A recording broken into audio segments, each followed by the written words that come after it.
Welcome to sauce TV. నేను మీ Abid Hussain. AP రాజకీయాలు రోజుకొక కొత్త మలుపు తిరుగుతున్నాయి. జనసేన తెలుగుదేశం కూటమితో తెలుగుదేశం కొంత బలపడిందని చెప్పి ప్రచారం జరుగుతున్న నేపథ్యంలో బీజేపీ కూడా తనతో కలిసి వచ్చేటువంటి పార్టీలను స్వాగతించి ముందుకెళ్తాము, ఆ దిశగా ముందుకెళ్లాలంటే మీరు మమ్మల్ని వచ్చి కలవండి అని చెప్పేసి నిన్న ప్రకటన చేయడం జరిగింది. సో ఇదంతా కలిగి ఓవైపు ఇదంతా తెలుగుదేశం పార్టీకి కొంత పాజిటివ్ వేవ్స్ కనిపిస్తూ ఉంటే, ఇదే టైంలో వైఎస్ఆర్ తెలంగాణ అధ్యక్షురాలు వైఎస్ఆర్టీపీ అధ్యక్షురాలు షర్మిల, వైఎస్ రాజశేఖర రెడ్డి తన షర్మిల కాంగ్రెస్ పార్టీలో చేరారు. అఖిల భారత కాంగ్రెస్ కమిటీ అధ్యక్షులు మల్లికార్జున్ ఖర్గే అలాగే రాహుల్ గాంధీ వారికి కండువా కప్పి పార్టీలోకి ఆహ్వానించడం జరిగింది. ఇది ఏదైతే ఉందో ఏపీ రాజకీయాల్లో కీలకంగా మారేటువంటి పరిస్థితి ఉంది. మరోవైపు ఎవరు కాంగ్రెస్ పార్టీలో అంటే ప్రత్యర్థి పార్టీలో ఎవరు చేరినా కూడా వారిని ప్రత్యర్థులుగానే భావిస్తామని చెప్పి అధికార వైసీపీ చెబుతున్న క్రమంలో ఇప్పుడు షర్మిల కాంగ్రెస్ పార్టీలో చేరడం అనేది ఏ విధంగా ఉంటుంది అనేటువంటిది ఒకసారి చూస్తే, వైసీపీ నేతలే చెప్తున్నారు 1% ఓటు కాంగ్రెస్ పార్టీకి ఉంటుంది, ఆ 1% ఓటు వల్ల తమకు జరిగేటువంటి నష్టం లేదు అని. అయితే దీన్ని మనం తక్కువగా తీసుకోవడానికి వీలేదు, ఎందుకంటే ఒక్క ఓటు కూడా ఎన్నికల్లో కీలకమవుతుంది. అది మనం చాలా సందర్భాల్లో చూసాం. సో ఏ ఒక్క ఓటు కూడా చీలకుండా చూడాలి అనేది ఇక్కడ తెలుగుదేశం జనసేన లక్ష్యం కూడా. ఆ దిశగా వీరు అడుగు కూడా ముందుకు వేస్తూ ఉన్నారు.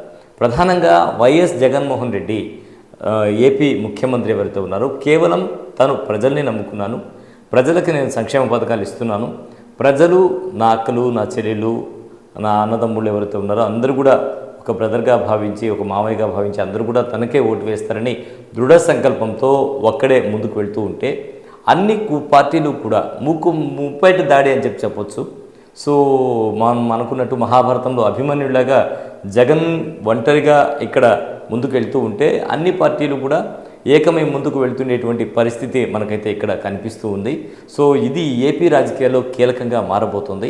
ఇక్కడ మరొక విషయం కూడా మనం చర్చించుకోవాల్సిన విషయం ఏంటంటే, ప్రధానంగా తీసుకుంటే కొంతమంది ఎమ్మెల్యేలకు స్థానచలనం, కొంతమందిని పక్కన పెట్టేటువంటి సందర్భం వైసీపీది. ఇప్పుడు చాలామంది ఎమ్మెల్యేలని పక్కన పెట్టేటువంటి సందర్భం, మిగతా వాళ్ళని తీసుకుంటామని చెప్పి జగన్ ప్రకటన చేసి ఆ దిశగా ముందుకు సాగుతుండేటువంటి వేళ ఎవరైతే అసమ్మతులు ఉన్నారో వీరందరూ కూడా కాంగ్రెస్ పార్టీలోకి చేరేటువంటి అవకాశం అయితే లేకపోలేదు. సో ఇప్పటికే తమతో టచ్లో ఉన్నారని కొంతమంది కాంగ్రెస్ నేతలు కూడా ఈ విషయాన్ని స్వయంగా ప్రకటిస్తున్నారు. ఇటువంటిది జరిగితే కొన్ని స్థానాలు మళ్ళీ కాంగ్రెస్ పార్టీకి వచ్చేటువంటి అవకాశం అయితే ఇక్కడ కనిపిస్తోంది. ఏది ఏమైనా కూడా షర్మిల చేరిక అనేది మాత్రం ఏపీ రాజకీయాల్లో కీలకంగా మారేటువంటి అవకాశం ఉంది. ప్రధానంగా షర్మిల చేరికతో అందరూ కూడా భావిస్తున్నది ఏంటంటే, ఇది నా ఒక్కడి అభిప్రాయం కాదు ఇది. సో రాజకీయ విశ్లేషకులు చెప్తున్నటువంటి మాట ఏంటంటే, తెలుగుదేశం ఓట్లు తెలుగుదేశంకు ఉంటాయి, జనసేన ఓట్లు జనసేనకు ఉంటాయి, బీజేపీ ఓట్లు బీజేపీకి ఉంటాయి.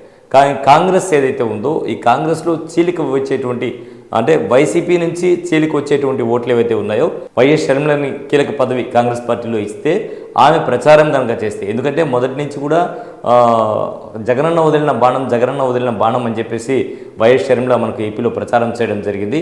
సో ఆ దిశగా ప్రజలు కూడా ఆమెకు సంఘీభావం తెలుపుతూ ముందుకెళ్లారు. ఎందుకంటే వైఎస్ రాజశేఖర రెడ్డి అనేటువంటి వ్యక్తి ఎవరైతే ఉన్నారో ఆయన అందరూ అభిమానించేటువంటి వ్యక్తి, మహానేతగా ఏపీ రాజకీయాల్లో ఆయన సంచలనం సృష్టించారు.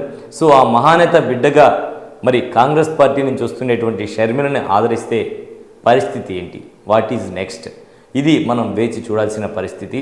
మరి జగన్ ప్రజల్ని నమ్ముకున్న ప్రజలు జగన్కు ఓటేస్తారా? సంక్షేమ పథకాల ద్వారా లబ్ధి ఎవరైతే పొందారో వారందరూ కూడా జగన్ వైపే ఉంటారా? లేదు ధరల పెరుగుదల, కొంతమందితో మనం ఇటీవల మాట్లాడడం జరిగింది. సో ధరల పెరుగుదల అనేది కొంచెం నెగిటివ్గా ఉండేటువంటి అవకాశం ఉంది అంటున్నారు. సో ఈ నవరత్నాలతో లబ్ధి పొందిన వారందరూ జగన్కు ఓటు వేస్తారా?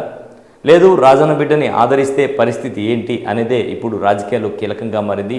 వాట్ ఈజ్ నెక్స్ట్ అనేది ఇప్పుడు అందరినుట చర్చనీయాంశమైనటువంటి అంశం. మరిన్ని అప్డేట్స్ కోసం చూస్తూనే ఉండండి సాస్ టీవీ.